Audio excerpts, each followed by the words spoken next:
Hello, ladies and gentlemen, this is your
All right, we're live. All right.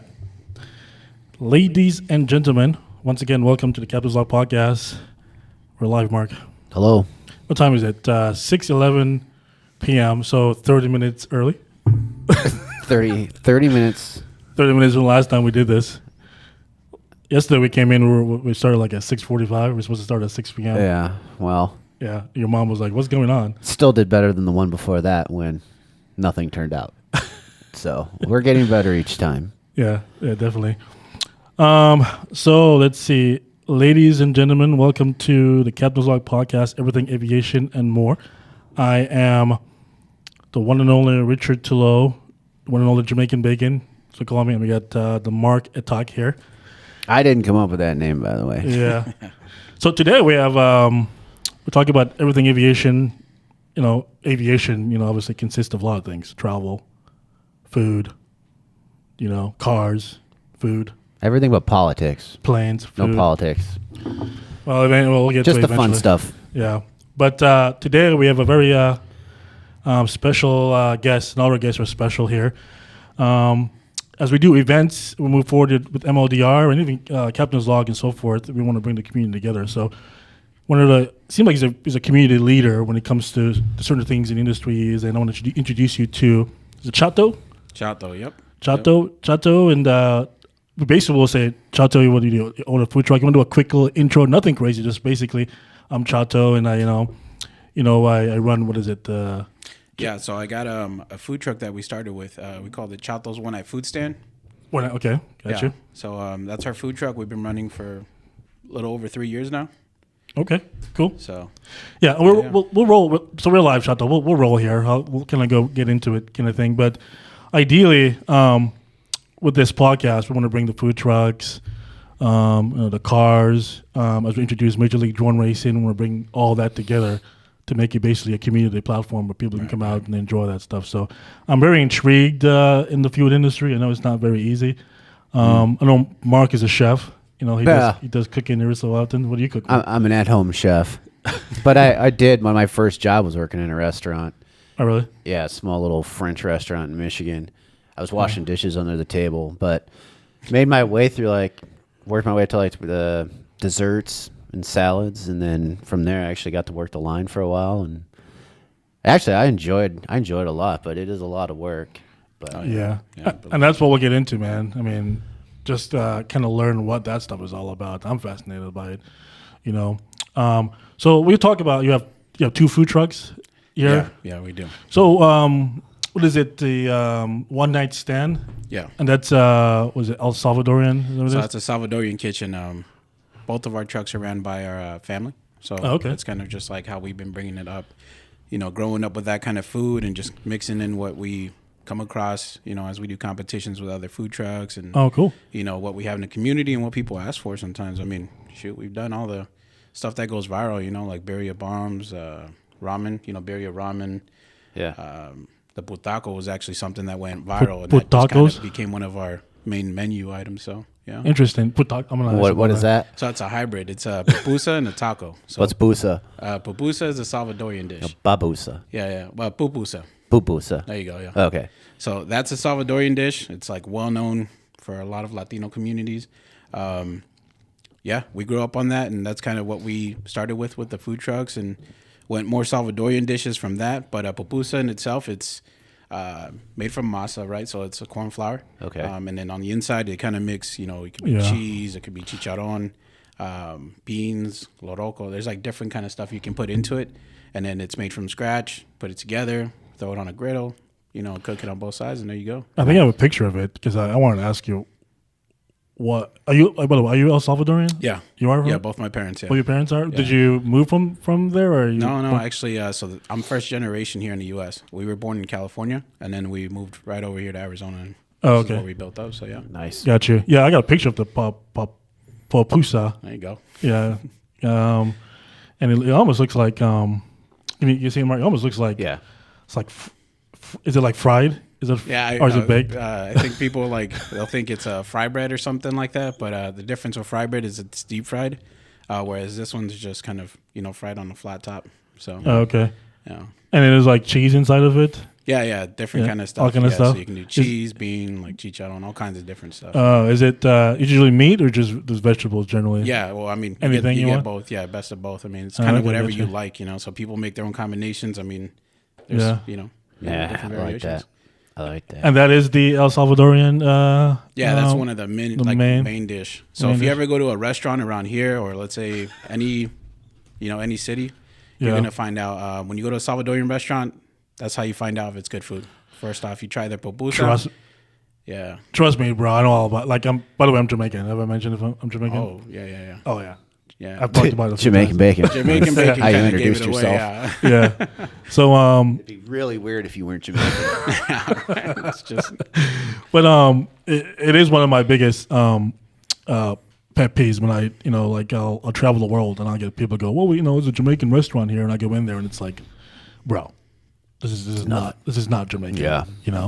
Just because you put some sauce on something that says jerk sauce, This ain't jerk chicken. there's not. Yeah, it's not jerk. Well, it's like calling Taco Bell Mexican. Yeah. For you guys, just in case you guys are wondering, so El Salvador. Trust me, people don't know. They're not good. no, yeah. Yeah, For sure. I just want to show them where it's at. Some people. So for you guys, there's North America, and then I probably shouldn't do that. For you guys. I probably shouldn't do that. Then there's Central America and then there's South America. All right, El Salvador is in Central America. Yeah. Yeah. Central So it's I'm gonna show them a map so they can see where it looks like. But I'm curious to try these. I'm gonna come out and try this pupusa. Food truck here. But I'm gonna show them a map real quick so they can see where it's at. There, just in case you guys are wondering, that's where it's at. You can see it. Okay, cool. But I spent a lot of time in like South and Central. Like I do a lot of like flying down there. I used to do a lot of stuff in Mexico, but I've done obviously Costa Rica and stuff like that. I've done some stuff in Honduras. Flying, huh? Yeah. Flying what? What were you like? I guess I didn't know that much about you then. Oh, okay. I probably should mention that. What were you saying? Yeah. Costa Rica and Colombia Yeah. and I'm also an airline pilot, so I also like fly planes around the world as well. right. Yeah. I know you mentioned. Oh, Okay. okay. So that was Yeah. So I've been to a lot of these random places, and I also just like traveling a lot, by myself to check things out, kind of thing. So, yeah, cool, man, cool. All right, so you've lived there in Arizona your entire life, pretty much. raised out here for sure. I mean, we went back and forth growing up. I think every weekend for like first 10 years. Gotcha. Went back to California just because the whole family was out there. So Yeah. that was just like, part of us does live out in California, but I would say, we are raised out here. So What part Gotcha. of California you come from? So part of the, South California. So like a bunch of my cousins live in Pasadena area. So Duarte, South Central LA. So it's like all those areas. Gotcha. But yeah, we just kind of grew up with that city and grew up with our family out there. And I think ever since I could talk, it was always Raiders, Lakers, Dodgers, and Oscar de la Hoya. So All right. That's that was fun. always Well, you guys still have the Dodgers, so The Raiders, yeah, those are the Raiders in Vegas now. Yeah. Yeah. So those are and the A's will soon be in Vegas. yeah, man, that's crazy. But yeah. I love Southern California. It's obviously it's so beautiful. Weather's Yeah. nice, but too expensive. Yeah. Like I don't know how you can do it. I don't know how people can pay their bills out there. Yeah, no, for sure, man. It's, So how did you? Let's talk about. I want to get into the overall the food because we'll talk about events and stuff like that. Did you like own a restaurant initially, or you just decided I'm gonna start a food truck? How long you been? By the way, how long you been doing the food truck stuff? 3 years, yeah. Oh, it's been 3 years. Yeah. Okay. Once we picked up a truck, that's Okay. when I started the food truck stuff. So Okay, got Yeah. you. Do you guys because I know there's a time like food truck was like a big, like people will like invest in that stuff because they were doing so well. So investors were like, oh, I want to get a food truck, but then they'll have like a specific location that they stay. How do you guys how does that work for you? How do people like if I want to go, I want me a puputas and I want a good one from Chato's, right? Is there like a specific location I will go, or do I need to go find where your food truck's going to be that day? How does that? Well, does I'm that not work? gonna lie, man. I want to say just this past year, we've been getting like frequent just questions of where you guys gonna be at. Do you have like stationary spot? Because they just want to know that they can go there any day. So Yeah. we're shopping around. I mean, I want to say, Okay. God is good. So hopefully this year we'll have a restaurant. Nice. For us for that food truck, and then we'll keep running the food trucks because we get requested a lot of times to come out to festivals, concerts. So it's just been building, and we get a lot of opportunities. So Yeah, we're moving that direction with that. Okay, so you guys just move with the food truck depending on events, what's going on. Yeah, kind of yeah. thing? I think one of the big events that we've been doing monthly for the last 2 years, we organize it as well. I have 2 other partners. Was Taste of Phoenix. Yeah, I saw that on your website. So what we did with that one is just we kind of kept it close to basis, right? It was Peoria, Glendale, and I think we did Avondale area and part of Phoenix. So we just kept it moving in that area just because a lot of people wanted to show up for those, and so that's where we started planning them. So that was the most we got stationary, you know, in the sense of like someone can come find us each month or in that location. But outside of that, it's been moving around. You know? Okay. You just blasted on like all the social media and everything. Right. Gotcha. Facebook, social media, Instagram. Yeah, that's how I made it. Well, yeah, that is how I in a sense, I kind of made it through the socials. But I used to work because you're connected with Easy Track Start too. Like he's pretty. Yeah, like, actually, stuff, I think, it's right around where I was starting to bring out the food truck. I met him through a friend of ours, and it was this thing they were doing Tuesdays. And it was this car meet. It was like off of, well, I guess, it was 35th Ave in Peoria or something like that, 43rd Ave in Peoria. And so they were doing car meets there, and I met him there. But he was already building his own basis there. And, I mean, I watched him just like I watch the other organizers and see how they, multiply. Because I see certain ones that when I started, they were, no one, right? No one knew them. And seeing them now, it's happy. I'm super happy to see them, building up their own success and their own groups and organizing. And the one thing they did, just walk around and talk to people, get to know them and shake hands and all those things. So I think just keeping to that, that's kind of helped us build ours. I'm gonna show them your logo and your food. Because you got two. You got one night food stand, and you have a country line barbecue. Yeah, that one. So does one truck does one of each, or do they both do the same thing? Like private catering, if one of them's already booked, then if I need to use that second truck to produce the same, then we'll do the same.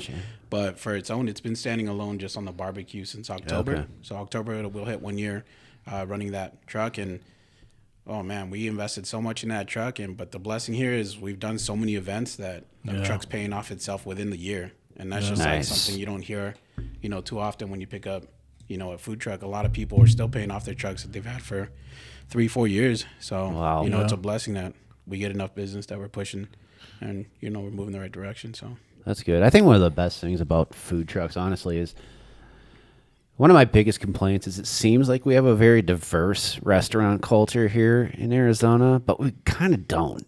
It's so much chain crap, and the mom and pop places that we used to have are all closing down, and it drives me nuts. It's like one man could only go to so many places. That reminds me of Chili's, like, or isn't that what it all like? They opened this J. Alexander's in Chandler. I don't know what it is, but it just looks like higher priced. Chain restaurant food. Maybe it's great. I don't know. I haven't been there. J. Alexander's. There's always, I don't know, something about food truck though that just always tastes better. But that's what I'm saying. Like it's just like home cooked. Yeah. And it's diverse. If you go to a place where there's a bunch of food trucks lined up, the hardest part is what do I want to eat? Because that all looks freaking good. Like when we did your last drone race back over the summer. Yeah, wait, you were there? You were at the Garage Dreams? The Wild Dreams? Was that over Garage at Dream with the garage? Garage Dreams? No, yeah. I didn't. You wanted that one? Yeah. Oh my God, people, you were smart. It smelled so good. Yeah. Like by the time we wrapped up, I was helping out a little bit over there. I don't do a whole lot, but I'll come out and help them out. Yeah, and I was like, I'm going to get something to eat. I'm going to get something to eat. And by the time we wrapped up, everyone was gone. I'm like, damn it. All day I'm smelling these trucks. I'm like, yeah, we did the Garage Dreams. It was a car display show as well, but they had a bunch of food trucks out, but it was like in the middle of the summer. It was like, I think the first one I did was the first one, and it was in the morning. Well, there were a lot of people there because obviously Easy Track Star brings out a lot of people for sure. Yeah, definitely, it's connected. Yeah, and then but yeah, and I was like the second one I did was in July, and we did a drone race. He asked us to do a drone race, and we came out, and I was like, I remember like I put the stuff down. I'm like, what the hell am I doing? It was so hot. I was hot. What the hell am I doing? It was like, I think we're supposed to race at 10 a.m. I almost died that day, by the way. Like literally. Is this the I wasn't going to bring it up. First year you guys been running events with the drone racing? No, we've the drone racing has been around. We just really gotten into the car stuff because cars and drones seem to. We realized It clicks, yeah, for sure. Yeah, for sure. But also food and drone. I realized drones click with a lot of things. Yeah. People just like to be part of that system, so we connected it with a lot of different platform. But it really came about when we saw that with the car show and the food trucks. Like, okay, this might work. Because initially I was gonna try to do like a sports where it's in a stadium and you go in and there's concessions, and I was like trying to build it in such a way. But now I realize I can build it out where it's a community platform with our teams and bring out the food truck and get tons of people and all that stuff. So we've been around for operationally for like 2.5 years, really. But we've only done a few races where people have known about it, kind of thing. It's getting a lot better. We're kind of scaled out how we're going to do it. Now we're doing it in the schools, and that's getting a lot of traction. So, like now we're booked up like all these schools around the valley, and it's like a minimum of 2,000 kids at those events, kind of thing. So that's where I wanted to kind of work with you. Yeah, and that's where you're gonna definitely find traction. I mean, drones in itself. I mean, I'm looking at the TV right now and seeing it. Oh, and yeah, that's just eye catching, and yeah, absolutely. You're definitely gonna bring in a lot of people seeing something like that. You don't see that every day, and when you guys reached out and we started talking, I looked you guys up, did some homework, and I was just like, where have you guys been? yeah. This is some stuff that's gonna take off, man. Seriously. That's what I said. Where have we been? Because I mean, you see those videos on YouTube where someone's doing like an empty warehouse or abandoned or something, and they're kind of driving them through areas. But I mean, this right here, this is how, in a sense, how Arizona has its own bull riding league as well. That whole setup. I mean, this is something that you guys are definitely starting a whole new pipeline of entertainment right there. So absolutely 100%. Yeah, we just so this event we're doing here, you can be at the Grand. It's almost like a multiple event in one. The MLDR Grand Prix and the Goodyear. That's gonna be we just had Phoenix PD reached out and like, oh, we want to race. So we have a lot of our events will be for like we raise funds for a good cause, kind of like the PGA kind of thing. The first portion of the race is going to be a bunch of police officers just coming out and raise funds for whatever charity that is, kind of thing. So right now we have Goodyear, Buckeye, Surprise, Avondale, Look Air Force Base is coming out, and then Phoenix just came in that they want to race. So they're going to race in the beginning. It's not going to be like that, but it's going to be like a little fun, pre-show. You guys like training them, or you just like handing them a remote and saying good luck? No, we're going to have to. We've done it before. We have 2 police officers in Oklahoma, 2 police department in Oklahoma, where, just to help them reach out to the community and more help them with their positive, depending on how people see whatever. But it's to help the community and them to get together, kind of thing, and engage, so forth. But we raise funds, whatever cause they wanted to do. But yeah, we're gonna have to give them a drone. And then it won't be those kind of drone. It'll be more like I can imagine. Yeah, something that's a little more simple, a little more stable, kind of thing. Yeah, but this is gonna be a big event. Probably have a ton of people. We already have working on a bunch of cars and stuff like that. This working in those venues, unfortunately, because the way it works with the concession stuff like that. Usually, there's somebody that owns a concession. You know how that stuff work. Yeah. I think so. We were just at Peoria Sports Complex, and we were doing the 4th of July. So they keep their concession stand open so that they can sell drinks, I think, and they don't let any of the food trucks. And so there's conditions because they still want to, pull their own profit in that. 100%. So those are 100%. So those are the things. As we're locking those that venue, we're probably going to do several. We work at Peoria Sports Complex, and I like those guys, but we had to wheel and deal with them, So those are the things I'll probably talk to you pretty soon about that. They're allowing us to bring a bunch of food trucks in, but they want to do the liquor, obviously. Do you guys do liquor? Well, I wish, man. I looked into that the first year I got into it because, actually, this is going to go public, so I probably. Well, anyways, there was an opportunity where I saw, and I was like, wait a minute, we can do that. We can do that. And then I looked into it, and I'm like, oh, we can't. So I was like. Like trucks in general can't? Yeah, trucks. I mean, it makes. I would have figured as much, but at the same time, what's the difference? It's that liquor license. Yeah, It's at the same time, if you go to locations, they have look, like their areas are permitted to have drinks in that area, right? It's not just they can walk around and have a drink in their hand. So those are the things that I looked into. So now, I mean, being in it where we're at with Taste of Phoenix, I mean, we've gotten big sponsorship, especially I think like Uber Eats and Very nice. AT&T has been one of us just kind of sponsoring and things like that.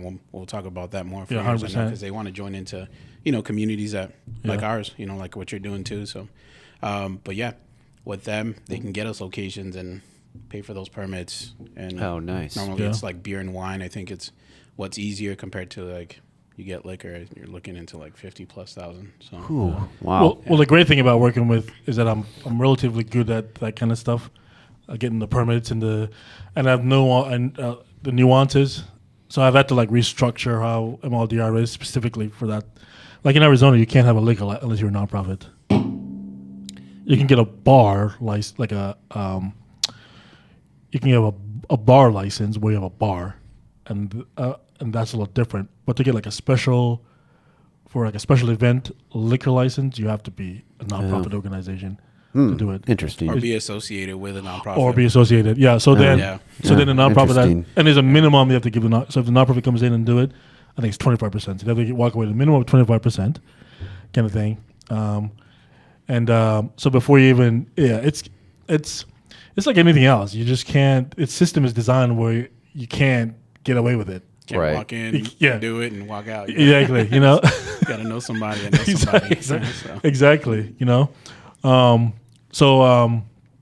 Like we're supposed to do that. That's another thing we want to do at the airport event as well. We'll talk about that's tough as well. But like we had everything, you know, how that's going to laid out and all that stuff. And the same thing with Goodyear, they want to do the liquor. So there's ways around that though. But we'll talk about how we can. Yeah, it's legal. Brown We can bags legally. and all that. Just hand that people. Oh no, I don't. I never said no. So, but yeah, awesome, man, awesome. I guess we'll talk about. I know when I went to New York, Brooklyn. Back when my dad lived in Brooklyn, there's this like really really nice Jamaican restaurant. Like it's considered legit, right? And he started off kind of like basically how you did, and he's Jamaican kind of sense, and he's just authentic, and his food is grown to a point where he just had to get a restaurant, kind of thing, and he's at a point where, like he has tons of staff and all that stuff, and it's grown, and he's known to be like one of the best restaurant and all that stuff, kind of thing. I was going somewhere with this night and I forgot. Why are you looking at me? I'm No, not. because in I your want. head. It's important because I don't want to. I don't want to. Oh yeah. Was Yeah, this this is where I was turning going into with a it. restaurant? Gotcha. Yeah, no, but it's interesting because, like, he started off like his day before he starts, like before the restaurant. So, for example, the restaurant opens at 3 p.m. He's at the restaurant at like 6 a.m. Okay. Right, and then he closes it. Maybe he closes like at 11, and then he leaves out like at what, like 2 a.m. in the morning. That sounds like a restaurant owner for sure. Yeah. So is it? That's what I wanted to ask. That's where I was going with this. Is it? What is it? So for example, you're doing an event, say tomorrow, or say you get called up to do an event like MLDR event. Hey, we're gonna have 5,000 people there, kind of thing, and it's one of these regular food truck event platform. We give you a good spot, and the event is gonna be a week out, kind of thing. When do you start like preparing for that event, and how much work do you get? I mean, it's a loaded question, but how much work you got to put in the night before to kind of get yourself ready for that? Yeah. So, the barbecue truck, obviously, that's you're looking at a 16-hour cook time with all the meats that we're cooking, things like that. But if we're talking the Chato's truck, the beauty about us being, a family-owned business is, I have my sister working in it. My partner works in it as well. I have my brothers, sister-in-laws, mom. I mean, everyone's got their hands in it. So when it comes down to it, I mean, for something like we're doing, and we do events like that often. So we shopping through the week, right? And the beauty here is my mom's retired. We actually retired her. We bought her house out, took out, paid all her debt and all those things. And Wow. from there, she's been retired like 3 years, I think now. And she's what, 50? Wow, young. Jeez. She's 56. That's awesome. 50. You gonna retire me?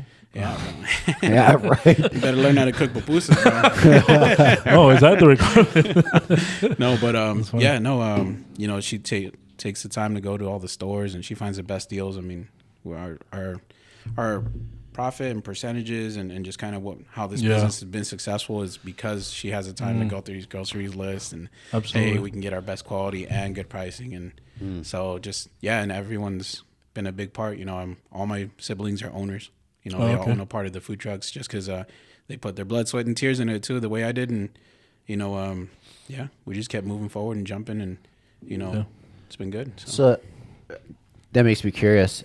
How hard is it then with the barbecue one when you got to cook so far in advance to not end up with too much and not end up with too little? That honestly, the way I learned it the first 3 months, because that was like a punch in the face, was there was 2 events that were promising, and we cooked over like 150 pounds of meat, maybe sold like 20, 30, so it's like not even half of it. Oh, really? Yeah. So that was like what happened? And then I found out that owner or the organizer of the event changed. The way they were advertising it wasn't the same channel of, you know, communities they were doing it with. So all those things were after the fact. I'm like, well, let me look into their posts. Let me look into their social media. Let me look into why this wasn't successful. Because, you know, I've been with them the last few years and they were super successful, sell out every single time. Like 100 food trucks out there. 100 food trucks? They've had 100 food trucks out, and each one had like 45-minute wait. Wow. Yeah. So when it went from that to a flop, I was like, what happened? But then, you know, you do your homework. And I think that's the thing every food truck owner should be doing. You know, some people just kind of take it on faith. But when you're spending that kind of money, and you're spending for quality on barbecue. Yeah, man. Yeah. So that happened. And I mean, the beauty here is I got a big family, right? So if we don't sell it, we're going to have a really nice barbecue. I need to be part of your family. Everybody's coming over. Well, hopefully I don't get no more flops like that. Yeah, man. I can definitely invite you over, brother. And it's interesting because as an event planner, those are things you have to, you know, organizer, you have to consider as well. Because you want your food, you want those guys to. You don't want to like have an event when those guys come out and they're not making anything. That's not good. So I'd say it's fair to say that you try to be more. I want to sell as much, but we're going to make sure it goes. Right? Yeah, we'd rather run out than. Right. You find your sweet spot of like, this is beautiful day and cherry on top, and then you have your, well, at least we sold this amount, making us profitable, and then you have your. So, you know, you try to keep it in between that. I mean. You know, it's okay to go a little over that, but you just kind of find that balance because if you don't bring enough, all you're doing when you're driving back home is like, I should have brought more. Yeah. Like, you know. Well, that's like some of the best, like just restaurants out there are the ones where it's like, oh yeah, they sell that, but till it's gone, so get there early. Yeah. That's what you're like. Oh, it must gotta be good. Yeah, and there's a lot of like in Japan, there's these restaurants. It's interesting because there's these restaurants where they're known to sell out. Like if you're not there by 9 a.m., you're not getting anything, kind of thing, you know. But that's interesting. Well, the thing about MLDR, and I'm trying to, because we're gonna do a lot of events. Like we're a league. Starting November, we're probably a minimum of one, you know, per month minimum at the schools, and a lot of them will be in Arizona because they're home base. We're gonna be doing stuff in different locations as well. We're booked out in Vegas and whatnot. But the one thing I'm trying to be a little bit different when it comes to our events is foresight. And what that means is based on the MLDR app. The app that's in there is that we can get that stuff pre-ordered before you show up to the event as a truck based on how we do the event. So you'll know, like, it's already cash that's already, so if the cash is already there. And it's based on, like, how the competitions are laid out and you know who's going to show up. You can have a general number. We want to make it as engaging as possible. So basically, somebody already ordered, like, something on your menu. They're just showing up to get it, but it's already been ordered, kind of thing. Yeah. What's your thoughts on that? Do you think that this way you know what your guarantees are and so forth?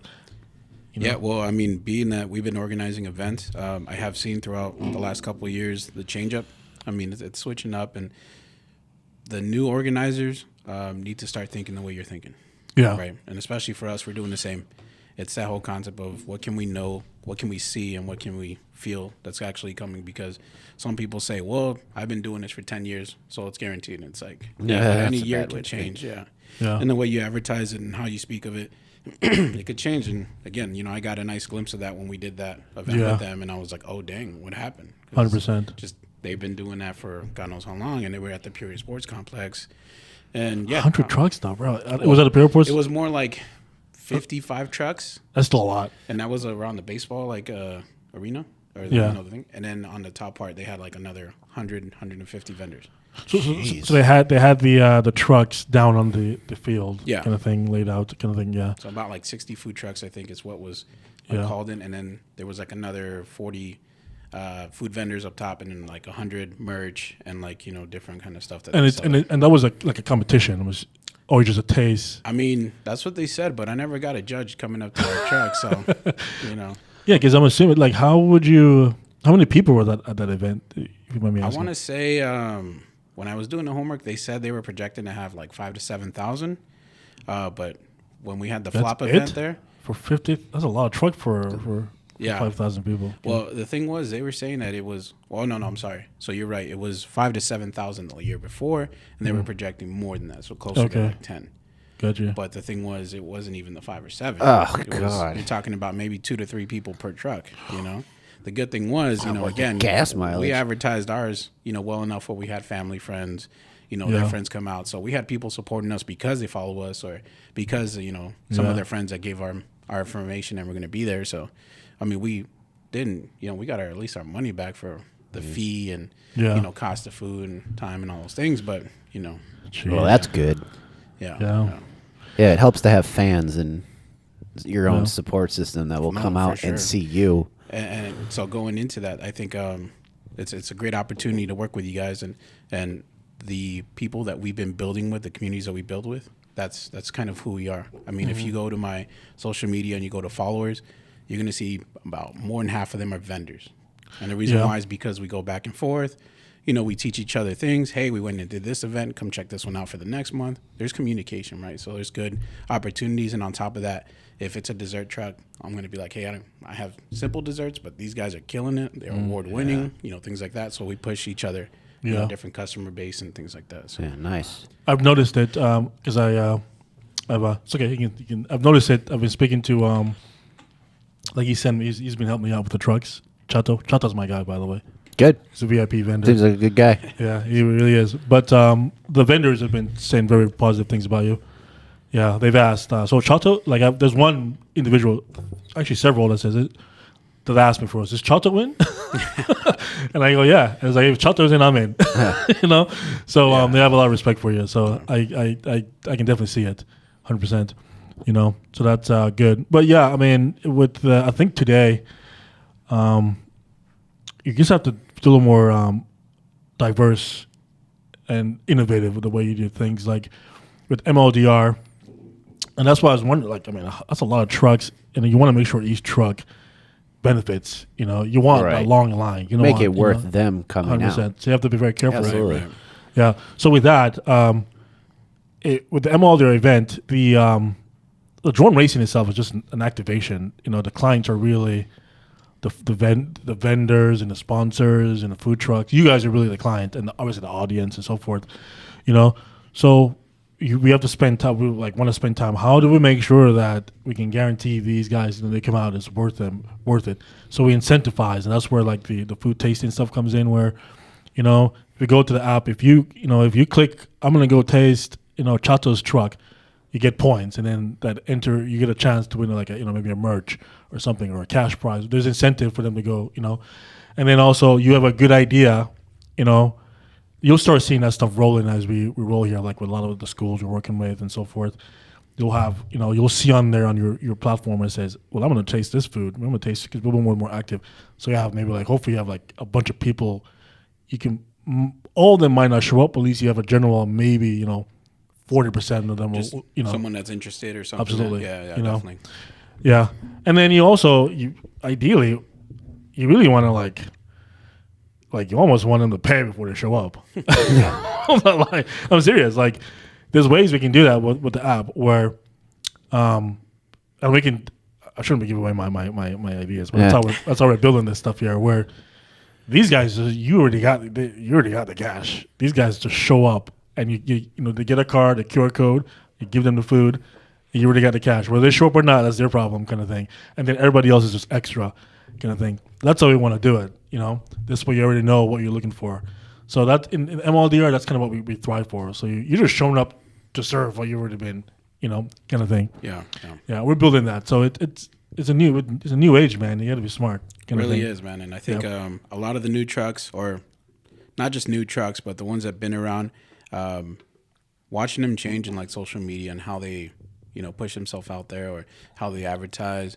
I mean, that means everything. I think any of the mom and pop shops that are closing up, it's because they stuck to the word of mouth, and that's it. Yeah. And the thing is, it's changing, you know? Yeah. And so I think it's good because when you start something like that, you're not just, you know, giving us an opportunity to work with you with it and doing what you're, you know, creating, but you're also giving us, you know, this like mindset of, okay, if he can do that, what is it that I can do on my part to do it for my truck and keep building? And I think that's why a lot of these trucks that we work with and a lot of good friends now, you know, we have this trust and this community built because if something new is coming up the line and it's working, like everyone's pushing it to each other. They're saying, hey, start posting like this, or hey, use this person, you know, this group, or collab together in this way. And so just, you know, finding algorithms together and things like that. I mean, these are things you wouldn't be talking about 5 years ago. Yeah. And so absolutely. now this is like the change up, and this is what gets trucks into restaurants, or it gets people, you know, building a successful food truck. So Yeah, definitely. So you anything you want to mention working with? I had a question in my head, but I totally it slipped out. Oh yeah, I was gonna ask a personal question. Yeah. Food truck wise. All right, so you're working, you're out there, you're like, I'm gonna go try a truck. What are you going for? Who do you like out there? Or if you don't want to point just one person out, be like, oh, why do you say I'm looking him? over You here. could say, She's over here. what kind of food are you going for? See, that's the thing, man. I got so many close friends with food trucks that I couldn't put a name out there because they'd be calling me right after this podcast. So we'll just go like what? Because all right, your type of food is out. Barbecue's out, right? You do that yourself. The El Salvadorian food's out because you can just eat that yourself. Well, so not what? entirely, Just man. food wise, what are you going for? You're gonna go. Well, you're saying someone does barbecue better than you, or what? Oh yeah, no, trust me, brother. I humble myself when I need to. I mean, there is people better out there, and sometimes you just gotta, you know, ask questions. And one of my mentors, he's a great guy, is Jimmy, and he does a Kingpin barbecue. Actually, he's out in this area. Kingpin barbecue. Yeah, he's one of probably the best barbecue out here, and his is. I think I seen someone. There you go, folks. I got him to spit a name. Yeah, right. He's. I think I've had him come out to our events, and that's someone that I also, you know, we're gonna talk to him, and we're gonna get him out to, you know, the event coming out there. But man, this guy will have 60, 70 people sitting in front of his trailer while he's parking. While he's parking. Matter of fact, they'll create their own line, and he'll have to park in front of the line. That's so funny. That's how crazy it is, man. So he's got great food. He's been building it. I think he came out from Vegas too. He was building out over there with a restaurant, and he sacrificed so much, put a lot of work into it, so it's well deserved. But yeah, that's probably one of the barbecues out here in Arizona where I'm just like, that's our guy, dude. Okay, that's good all barbecue. Right. But outside of that, for our Taste of Phoenix, we've had like all kinds of award-winning trucks come out. And, you know, we'll have for our judges, we'll bring out foodies. And so we'll know it's legit, so people can get this context that this isn't just anything. This is. I need judges. Go You ahead, know, sorry. Yeah. We're definitely going to put that on there too. And again, all those foodies have been great, incredible people, good friends now. And, you know, they'll come out to other events too. So we definitely have this great opportunity to collab with a lot of people. But for burgers, there's one, it's Hav and Anna, and it's a wife and husband that are running it together. It's called JA Food Paradise. So their burgers, top tier. Yeah. Honestly, it kind of annoys me because, you know, when we do our competitions, you know I organize it, so I never take trophies home. But, you know, I'll let them know, show them the score tag, and I'm like, just so you know, bro, you're winning right now, but just so you know. Who does is it the judges? The judges get around. Yeah. There used to be, I know there used to be obviously a TV show that does a food truck, but there used to be like a show that it was like a barbecue. I think I was watching it on Netflix, bro. Yeah, No, I think you're right. Show on just about everything food, man. Yeah, Food's been like. But then they'll like it's the way they judge it. It's like it's crazy. Like you're gonna wonder, like they bite into it, and then I don't know, man. It's something you gotta wonder. It's like how do you even? Well, food is very you judge off subjective, a bite, right? huh? Yeah, exactly. Yeah, I I mean, guess. everyone has their own flavors, and then when you go get somebody who's, let's just say, like any food critic, like they go to a Thai restaurant, but they don't really like Thai food. Yeah. How are you going to get a fair judgment out of that? You know what I mean? Yeah. Yeah, and we get that too with our judges. That's why we have more than I usually have 3 to 5. We've been hitting 5 majority of the time because a lot of them really want to come out and support. And so I think one of our biggest foodies, which was cool, his channel goes by Yuddy Gang. Yet So, again. yeah, he was some guy. You're just good people. Yeah, if you look him up, you'll get to see his videos. Like he does all kinds of promotions for restaurants. I mean, the guy is very awesome, genuine. So, but yeah, just when we had them all out, it was like this whole conversation about authenticity and okay, hey, is this food gonna be good? And we had I think there was one judge that was sitting at the table and they're like, yeah, I will never touch crab boil, and I'm like, who picked you out? Who's your judge? Like, I thought all the judges here were open to all the food. I was like, yeah, I did say that. But then I was like, all right, cool. We'll switch you out then. And they're like, wait. You saying if I don't try every food, I can't be a judge? I'm like, and then my guy was like, come on, bro. It's okay not that everyone don't like it. And I was like, I'm trying to give a fair thing to everyone. And it was like, well, this is fair. Not everyone likes everything. So I was like, touche. Yeah. It's Yeah. Trying to tough. find that. So Yeah. That's funny. That's interesting. yeah. If you go to like, you've been to Hawaii? No, not yet. Yeah, in Hawaii, I mean, that's pretty much all. I mean, it's like a food truck. It seems like everybody moves to Hawaii to go start a food truck. Yeah. Like every types of, like you go there, you get, Seems like an expensive way to start a business. Yeah. Well, I mean, it does make sense. Like if you go, I mean, imagine how much a truck's got to be out there. Just the truck itself. yeah, but it works because I mean, you're dealing with tourists. If you that's pick true.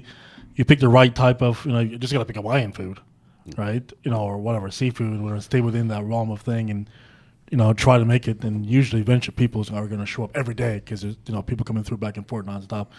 But there's a spot out there where it's all food trucks, like a big circling of food trucks, and it's really good, like Hawaiian barbecue and stuff like that. But I know the food competition that was on TV, they would spend a lot of time in Hawaii for their competition, like the two. Well, I would Which too. makes sense. Hey, we're going to Hawaii to shoot. Oh, okay. Okay. Way to go visit the Spam truck. Then hit the pineapple truck. Yeah, definitely. What else is other than Papa to us? I'm just staying quiet just to hear him say. Papa to us. You saying the pupusas? I don't know Papusa. What else Sorry, is also Salvadoran? Do you guys do seafood? Is it? So yeah, I think my sister just won this taco competition, and she unintentionally, because she wasn't wanting to play or compete, and I was like, come on, why not? So she took one of our shrimp tacos that just kind of has Salvadorian flavors. And she just put it out there, and it was for a casino, and she ended up winning the taco contest. So Oh, I was wow. like, Nice. yeah. So definitely I'll have you guys try that once we get out there. But when I had it, Yeah. Good with that. she blew me away because I didn't even know that was on our menu, and Yeah. she had it for the menu, and I think she was preparing for the competition, but she was just not. When it came to it, she's like, "No, I don't want to do it." I'm like, "Just try it. Come on, let's do it." They're asking us to. There's other trucks, and she did, and yeah, she won. And I was just like, "Okay, what was this?" She was like, "This is our home stuff," And I was like, "What?" Nice, Yeah. man. Nice. So yeah, judges loved it, and Yeah. so we do all We need kinds of to. I'm gonna track you down one of these days, and we need to go like one night to figure out where he's at and go. Oh, yeah, for sure. That's her. That's where we're gonna go have dinner. So Yeah, paputas. Get some paputas. Yeah, you got to learn how to say it first. I Papusas. almost feel Or like I'm saying something. Papusas? Yeah, pupusas. There you go. Papusas. Papusas, yeah. What do I feel like I'm saying something dirty? Yeah, when you say Might be. putas. You could be tricking us. Yeah. So, are you guys out every night, every day? No, especially not over the summer. Oh, yeah. Pick and God. choose, and in all honesty, I think right now our last 2-3 weeks we've been just jumping into breweries. I think it's one of those things where it's just a different combination of people. People want to try different food, and it's been successful with the food trucks. So. Yeah, there was several breweries that were doing that. There's that the marine-owned Cider Core. Have you heard of that? There used to be 2 locations. There was one in Mesa and one in Gilbert. They closed the Gilbert one, And they just serve like hard ciders. Like they make their own, and it's actually pretty delicious, whether you like ciders or not. But they had a food truck at their Gilbert one that I don't want to beat down on your burger guy, but the burgers, would knock your socks off. And it was like, this is great because now they don't have to worry about food. They can focus on the cider, and you're getting people who are focused on food, right? Yeah. You're gonna bring people in. Not with food, just we're second thought in some burgers back here in our kitchen. Like no, they did these poutine fries. Poutine. That's good stuff. Yeah, Stop poutine. And then they closed. They serve pizza at their other one, which is okay. But Yeah, I think out here the last brewery we were at was Chupacabra. Well, it was a tap room, I guess. So it has like everyone else's beer and some of like I think Chupacabra owns Phantom or they're maybe associated I've or heard of something. it. But it's like downtown. Was that Mesa or Chandler? I think it was like Chandler, downtown Chandler maybe. Yeah. So we were out there, and I know there's a bunch of other breweries, so you'll probably see us around here. So just let me know, or if anything, I'll send you guys the flyers when we're out here and just swing by. We want to come out. I want to come out. And did you guys? They do that Chandler. I went to the Chandler barbecue festival or something. That was out. This is a couple. That was. You guys go out there? So that's like right over here. I think when we started, it just had happened. So that was just this last year. Okay. So yeah, I plan on reaching out to him. Getting because honestly, sorry, no offense to anybody who showed up. Maybe I just didn't come across you, but I didn't see anything fantastic. I mean, I love Santan Brewery, but they were there. They had their truck there. I'm like, your bar's right there. Like, we don't need your truck here. We want to experience the things that you don't get to see every day, right? Yeah. And that's kind of what it seemed like. So it'd be good to get some like more broad people there. it's a barbecue festival, so it's just all barbecue trucks and food. If I remember right, yeah. I had a friend kind of drag me last minute, but it's literally like around the corner here. Oh, okay, gotcha. It was fun. Live music. That's one thing though I will say. For like Jamaican food, you don't really find anything out here. Yeah, it's tough. I think there was one truck, and I think it was just called the Jamaican food truck, and they were good, definitely good. But I think they either jumped into a shop already, and I haven't seen a truck out for a minute. Yeah. But outside of that, it's what I think. I have a close friend I grew up with as kids, and but they're West Caribbean, so they do jerk chicken, they do curry goat, oxtail, all those things, and so. Well, I'm drooling over here. His mom's been running that restaurant for. Where's this at? Is this in a? It's here. Arizona? Yeah, it's 67th Ave and Bethany, I believe. It's called Caribbean Cuisine. A lot of foodies are starting to hit them up because That might be my aunt. what? It could be like my aunt or my grandmother's. I don't think she's doing it anymore. My grandmother's sister had a Jamaican. There's not a lot. You're right. I mean, it's expensive to get the. I mean, if you're gonna sell oxtail for $35 per plate, it's gonna be hard to kind of survive for sure. Yeah, but at the same time, I mean, if people know about it, they know it's not easy to get. And if I know about you're it, gonna pay for it. You know, I pay for it all the time. Like I mean, I love me some. I was talking to Mark about it. Chicken feet over here. Chicken feet. Yeah, I know, but that's a thing for the fan with that. So I was like, oh. No, I like when growing up. As a kid, it was like a regular meal I had. Yeah, it was like cooked. Like curry. Now I can't do it. Now it's more of like a, I don't know, a nostalgic kind of thing, But and it depends on where I'm at. Like I travel a lot, so like if I go to like in Florida, I was in Miami a while back, and I was on DoorDash, and I saw this Jamaican spot, and he had like cow feet and beans and stuff like that. The stuff like cow feet that I grew up, and I was like, so you said fat. Yeah, dude. So it's funny because I got it, and it looked very familiar as a kid, right? Tasted very familiar, the flavor, but I just couldn't get over the texture or knowing that I'm chewing on freaking cow foot. So Understood. Yeah, I just couldn't. So it tasted good. Then after like a couple bites, I was like, yeah, I'm just gonna pass on that. I just ate the rice and the. Went back to Shake Shack. He was like, it's like roti and rice. But I was telling them like, growing up, it was normal to like have like, because my mother used to raise chickens. I used to help like raise chickens and like kill chicken and pluck the chickens and cut the heads off and all that stuff. I did all that stuff as a kid. And then we would get the hearts and gizzards and the all that stuff, and you roast that stuff and cook it up, and it was like the best part of the the chicken. And then if you're doing a lot of chicken, that part, that's the part that they pull out, and then everybody gets that part. That's what dinner is. Dinner is gizzard, liver, kidney, and maybe some chicken neck and some feet, kind of thing. You know what's the funny thing is, he said I was hungry for a while. He was like, I would never, but to me, I'm like, I grew up with him, so seeing that kind of stuff became the norm to me. Yeah. They used to own a shop too, so they had their own chickens, ducks. They slaughtered their own meat, even down to a goat, and they would sell it at their shop. I actually like goat. That was, again, right here, right down the. I think that shop used to be off of like 43rd Avenue Northern, and so they used to have. And so the thing is, Dad's from, I believe, Guyana. Yeah, Guyana. I've been to Guyana. Yeah. His mom is from Trinidad. Okay. So that's where the combination of just like those flavors came. That flavor, growing up. yeah. I mean, for me, I think the first thing they introduced me to was beef patties. Yeah. They had the beef patties, and it was like the hottest thing you can bite into. Oh, really? Yeah, it was the worst. And but it was The worst. It was the best flavor. Like Yeah. Yeah. So I grew up just starting with that, and then next thing you know, we're coming over, and like how you said, we're eating liver and we're having all kinds of stuff, man. And it's a normal, and she just cooked it up with sauces, and I think the sauces just overpowered any kind of like texture that would that's the throw thing. you off. Yeah, those, for lack of better words, I'll call it the ethnic foods. Mm-hmm. No matter what it's going on, if it's something weird, quote unquote, that's you had to make it up with the seasoning and all that stuff. So if you watch these weird, like, bizarre foods and things like that on like, it's like the Travel Channel or History whatever. Channel, what it is, yeah. Like, you're like, oh, I'm totally down for this, and then they start putting the weird meat in there or whatever, and you're like, oh, but the stuff they put in it, it's like, that looks fantastic. Yeah, man. Yeah, like, and it's all this culture. Like, I was in Bulgaria.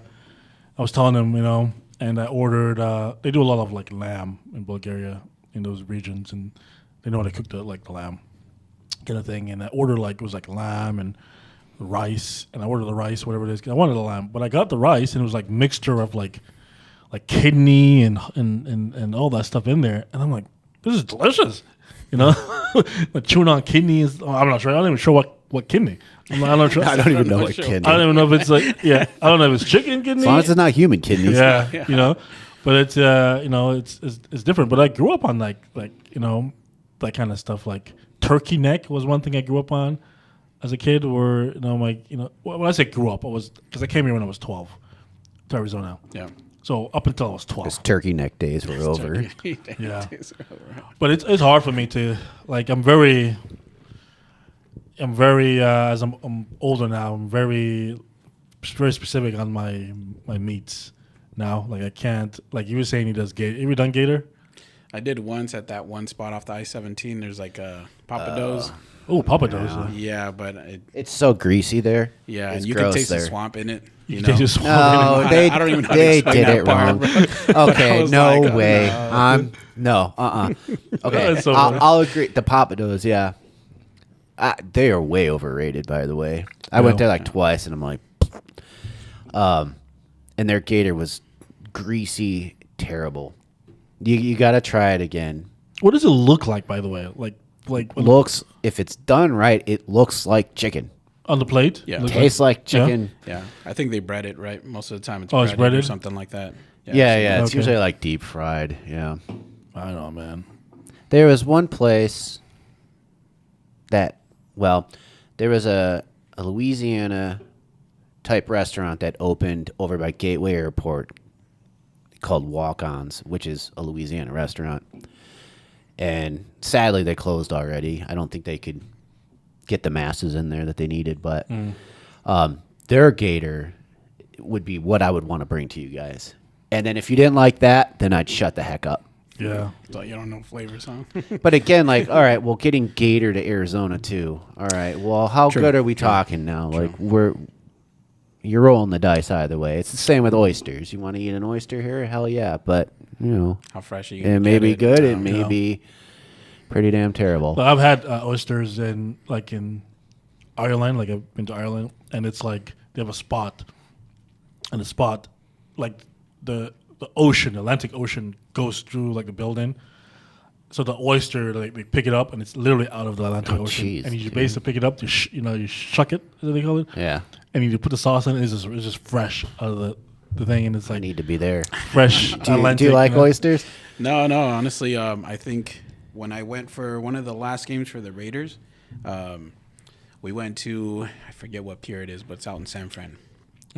And so they said, this is the freshest you're going to get them. And they were like, it's that good. And he opens it up and he's like, try it. And I'm like, I'm definitely not going to try it fresh. I'm not that kind to eat oysters. And he's like, all right, well, throw this and this and this. And I tried it. And he said, what do you think? And I'm like, yeah, bro, I don't care how fresh it is. It's just not for me, man. That's tough. Yeah, same here. It's tough for me. The texture, like I have to have a lot of like sauce on there. I think just So it's a waste of money. yeah, For you. it really. You don't really want At to eat that them. point, Yeah, I mean, I can have cooked. I can have it cooked.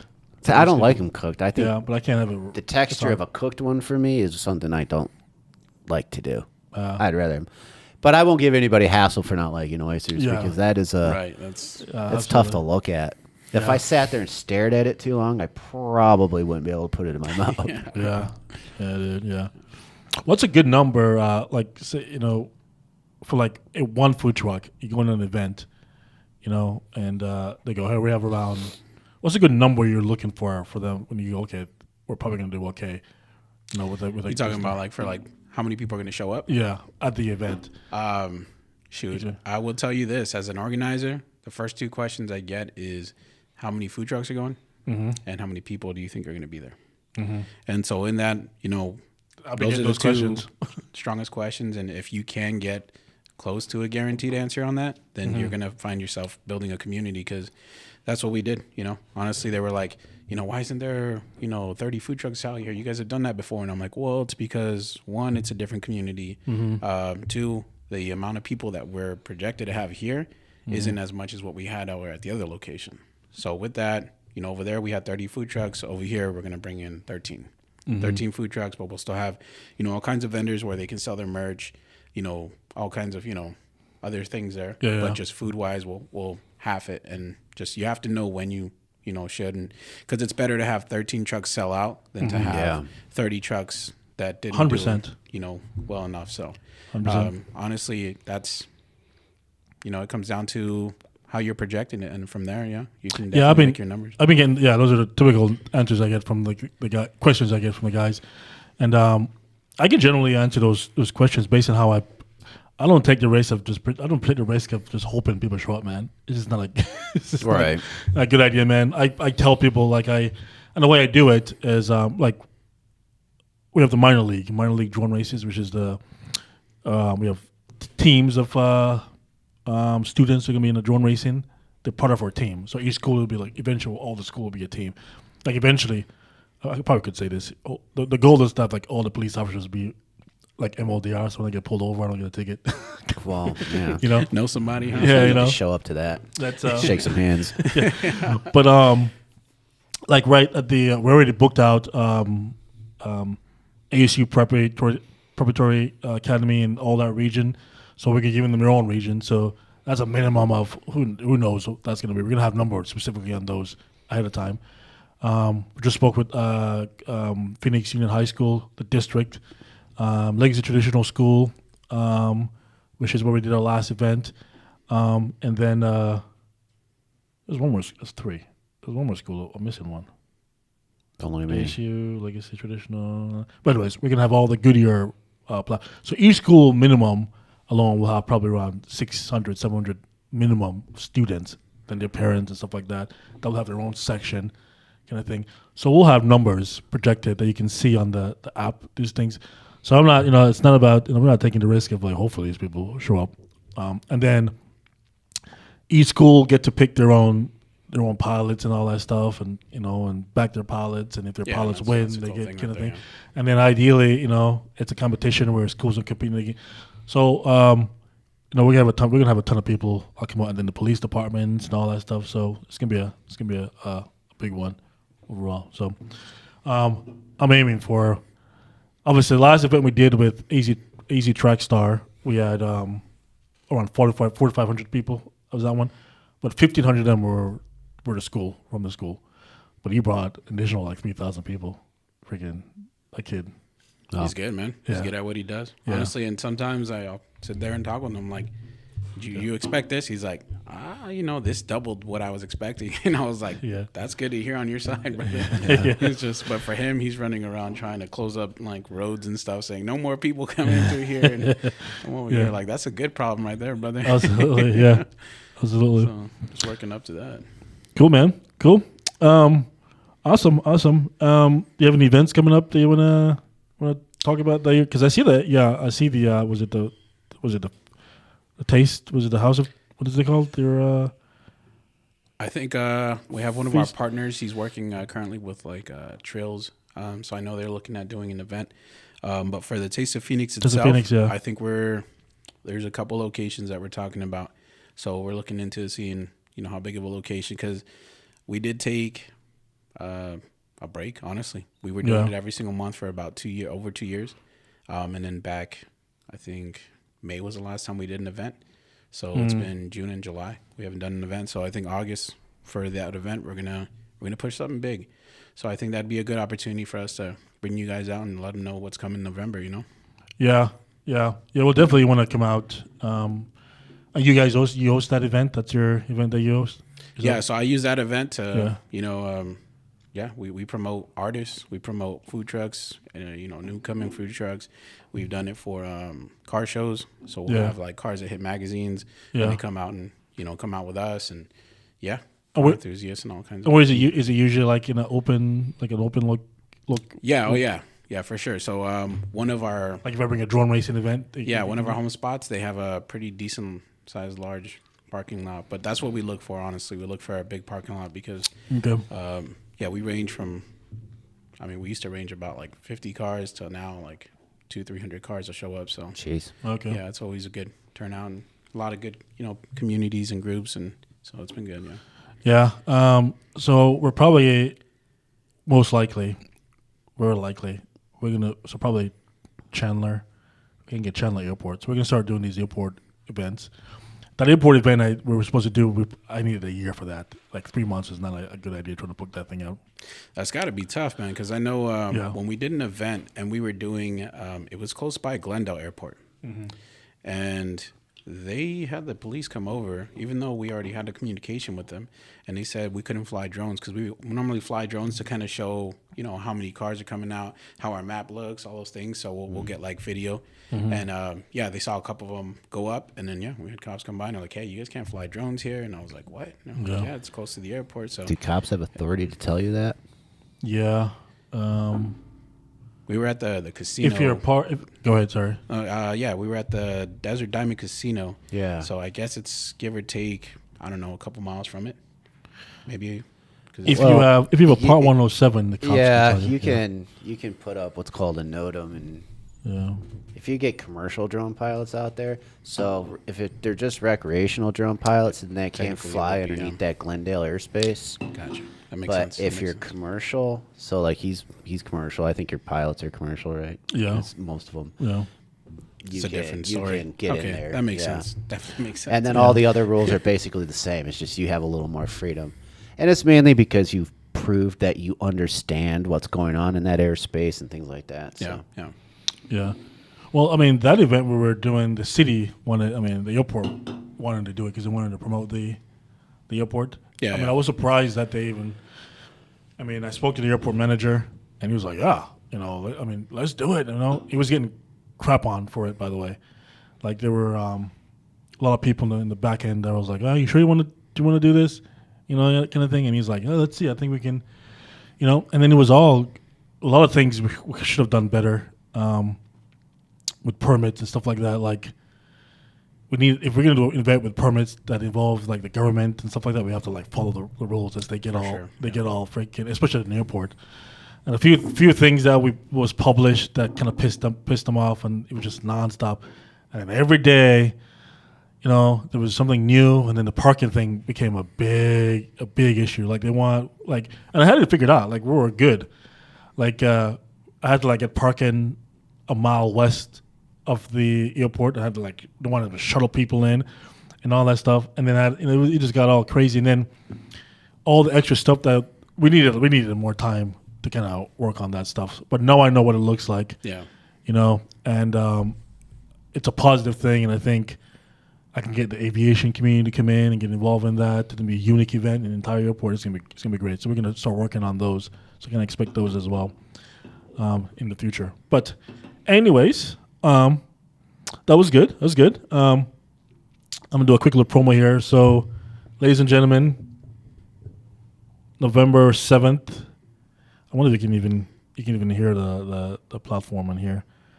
Drone race to fundraise, to benefit Sons of Autism, and you'll be there, right, Chato? Hopefully, of course, I'll be there definitely.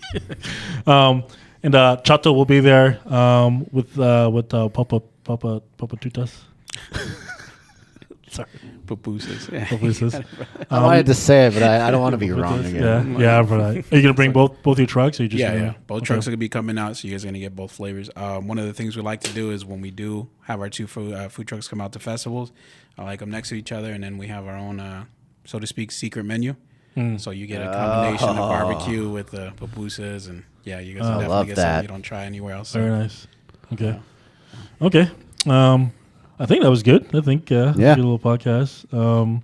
Anything you want to add? You want to promote and push out, Chato? Yeah. Well, no, honestly, just thank you for having me on here, man. For our events right now, we're just building with other communities, So this is kind of this off season that we do it, where I just jump in with everyone else and what other markets they have, and just kind of meet more people, more trucks, and then when it comes down to our season, you'll be seeing everyone coming out with us. So we'll definitely be building something great. Awesome, man. It was great to have you. I appreciate your help. You're a good dude. You've helped me out a lot. We can build out these events. You'll be one of our VIP trucks. In fact, I'm like, you can't, if you don't, you buy a ticket, you have to go to Chato, or you're not welcome in our event. They have to, you have to get a card stamp. Yeah. Did you go to Chato? You didn't. You're not leaving. Get your ass back in your. We're gonna get you escorted back. Yeah, you're good. Yeah, So, like I said, we'll do. We're scaling out here. This is it. November. So, I was talking to my executive producer. We'll have 2 events that we recorded. Show recorded, come out to kind of prepare for this upcoming race, and this will be like our starter for the season. And we probably don't have an off season start in November, like we're gonna consistently roll every month, kind of thing. We'll have large events, we'll have medium events, but a lot of the events will be at the school, with the minor league platform with all the kids and family and all that stuff. So hopefully we can have you out and work with you, and I look forward to working with you, man, and the community and all that stuff. So I think it'll be great overall. So, sounds good, man. Thanks for coming. Anything you want to say on the mark? No, I'm good for this Sunday evening. Yep. Awesome, man. Awesome. Now I'm hungry. I'm gonna go get something to eat. Yeah. I'm not gonna say it again. You guys know this area around here? Yeah. Well, you gonna recommend something? No. I was gonna ask you guys because this is Chandler's my new territory. So is it? To learn it, yeah. Oh, okay. Is this your territory, Mark? Is this Chandler territory? Yeah. I live if I needed to, I could walk here. It'd be sort of a long walk. But I'm pretty darn close. Yeah. It's growing here in downtown Chandler, definitely. But it's still a bit minimum. There's more places to drink than there is eat. But if you tell me what you're in the mood for, I could definitely suggest something. Santan is right over there. Of course, they do pretty good food in their restaurant.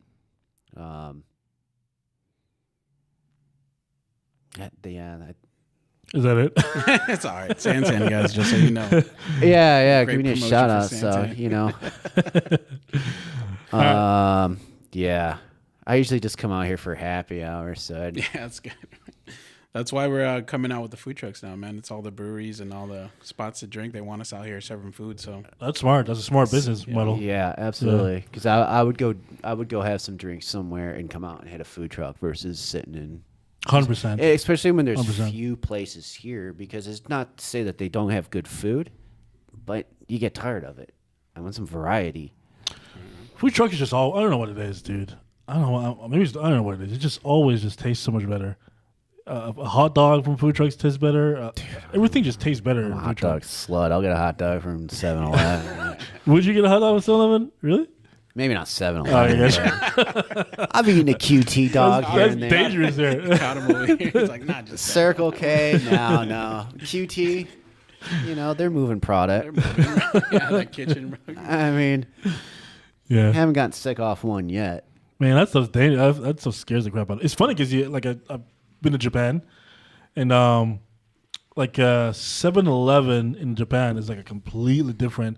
I mean, you got people coming in there and microwaving food and sitting Watching down. those videos. You watch it, yeah. Pop the straw in there. Yeah, and man. Sit at their counters. Sitting at the counter, having dinner. It's a completely different It's experience. legit, yeah, you come here in the U.S. and it's like, I don't know, you're sniffing piss as you're walking in.